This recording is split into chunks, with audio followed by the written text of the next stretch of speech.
As you probably can't tell, I've just got back from holiday and we're ready to do some serious business. We've not only had a busy weekend, but we've had an abnormally busy past week in the world of two wheels. With both Loretta Lynn's and the LAX games to add to our subjects list, let's do this. This is the plug.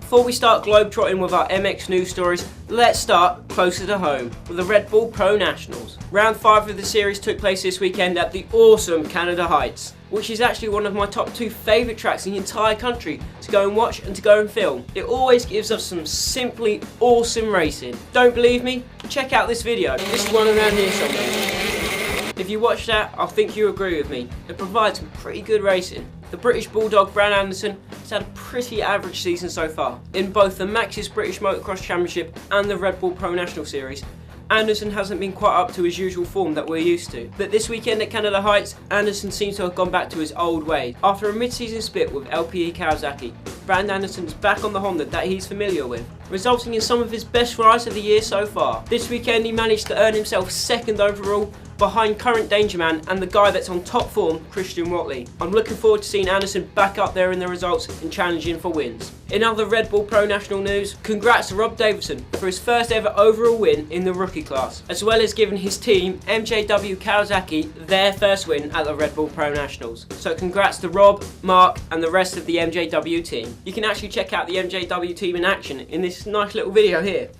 I've kindly put it here for you guys, around here somewhere. Oh, and while I'm handing out the congratulations, congrats to Jordan Eccles for his win in the big wheel class. That boy can fly. See it for yourselves, right here, in this video. And this episode has definitely been the pluggiest plug so far. Jeffrey Herlings is now officially our 2013 MX2 World Champion. He sealed the deal in the Czech Republic this weekend to become a 2-time World Champion at the age of 18. That's actually the same age as me. What the hell am I doing with my life? Well, I guess you can look at it like this. He's only won 2 more World Championships than I have, and that could be 3 more than me by this time next year, unless someone really starts to step up and challenge him. But I can't see that happening. Can you? One thing I can say about Herlings' title victory is that as I watched his post-race celebrations, I couldn't help but notice how, how false things looked. I don't know, the celebration kind of seemed a bit forced, like they had to do it because he won a title. But everyone knew he was going to do it anyway, so it wasn't that big a surprise. Herlings didn't seem that fussed about it. He must have known weeks ago that he was going to win a title this year. So he didn't really seem that emotional or that bothered about it. Don't get me wrong, he must feel awesome knowing that he's that much better than everyone else at the GPs. And there's no one to challenge him. But surely it must feel better when you fight for your championship the whole way through until the very last second. I can't help but think back to 2008, the Italian GP, the last round of the championship, when David Philipparts fought the whole season to finally claim his one and only world championship at his home GP. The emotion was just insane. The celebrations were mental. That's how a title victory should look. Surely that must be a much better feeling than winning a championship 3 rounds early. It's much better for us to watch as well. That's probably where I'm coming from actually. It's gonna feel good to win a world championship either way. Elsewhere in the GPs, only 20 riders lined up this weekend to race MX1. That is diabolical. Yeah, sure, there's a good number of the top contenders that are out with injury. Nagel, Fossard, Powlin. Yeah, that depletes the field slightly. What this should really mean is that the riders that usually try to qualify but don't quite make the cut, they now have more of a chance to make it to the main events. But the fact of the matter is, these riders just don't exist, and something needs to be done about it. Otherwise there's going to be trouble in the future for the MXGPs. Dun, dun, dun. And to finish off the GP segment of the show, we literally had the Battle of the Britons this weekend. Not the Battle of Britain, the Battle of the Britons. It was a real bad GP for us British fans, as each and every single one of our riders seemed to have problems this weekend.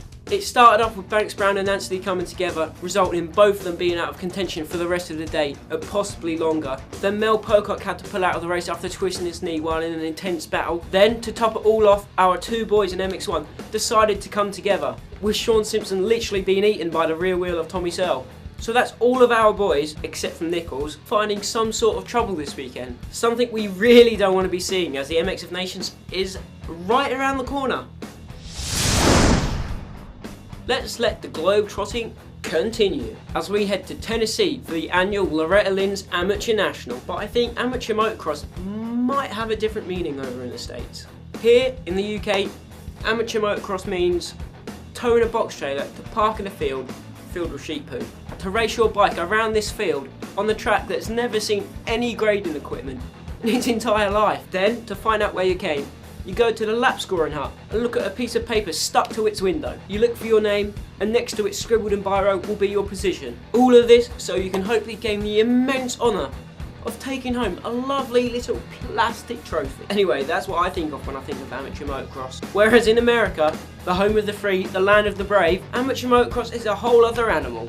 And Loretta Lynn's is the Super Bowl of amateur motocross. Continuous live coverage of every single race, and there's a lot of races. Huge energy drink deals, with the entire industry there, legends of the sport roaming the pits to watch them racing, and most importantly, a clear set route to the AMA Pro ranks. And in some cases, with Loretta Lynn's success, a direct ticket to MX greatness. It's obvious why the USA generate without doubt the largest amount of truly great MX riders. Their amateur programs are just top notch. And I think we've got a lot to learn in the UK and in Europe if we want to compete with the Americans. There's a few series, like the Red Bull Pro Nationals, that look like they want to follow in the same kind of footsteps as Loretta Lynn's. But to be honest, I think they've still got a long way to go. I mean, like, the live timing on their website is temperamental at the best of times, let alone having continuous live coverage of every single race. And finally, we head to the City of Angels for the 2013 LA X Games. And I'm only going to talk about a couple of moto-related X Games topics. Otherwise, I'd be here all week. Moto X Best Whip. Yep, at X Games it's called Moto X. In the words of Peter Griffin, that really grinds my gears. It's motocross.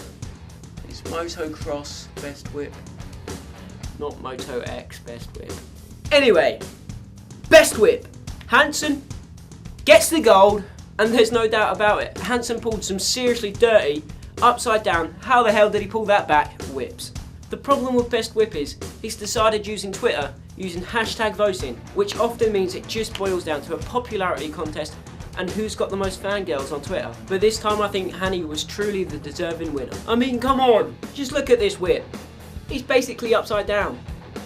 That's not natural. It's not normal. Something's wrong with the guy. He's crazy. Anyway, what do you think of the hashtag voting system? Is it a good idea? Does it work? Use the hashtag #ThePlugYes if you agree, or the hashtag #ThePlugNo if you don't. I joke. See what I did there? No, but seriously, use the comments below to let me know what you think. Do you like it, don't you? Is it good, is it bad? Use them below, let me know. And now for the hilariously unfortunate moment of the week. X Games 2013, Women's Moto X Final. The last lap, Megan Rutledge leads the race and she's one corner away from victory. She's got it in the bag, so she decides to give it a big fist pump on the big kicker jump. Uh-oh, I can see where this is going. Her front end starts to dip. Oh shit. Wipe out, she's down, she's on the floor. She's eating dirt. She loses one position, but most importantly, she lost the gold. He got back up and managed to get second to get the silver medal, but you've got to feel sorry for the girl. But you've got to find it funny too. Women drivers. It's one of those things. She'll find it funny in maybe 2, 3 years. If there's one lesson here, kids, never ever start to celebrate until you've crossed the finish line. Stephen Everett's taught me that. You can find a link to this video and all the videos talked about in this episode in the description down below. If you've liked this week's episode, don't forget to like it and share it. And don't forget to subscribe to our channel and check out dirtbikeRunner.com for all of your latest motocross news. And as always, if you've liked what you've seen and you want to see more, click right here to see more. What was your favourite moment from X Games 2013? Share it with me in the comments down below.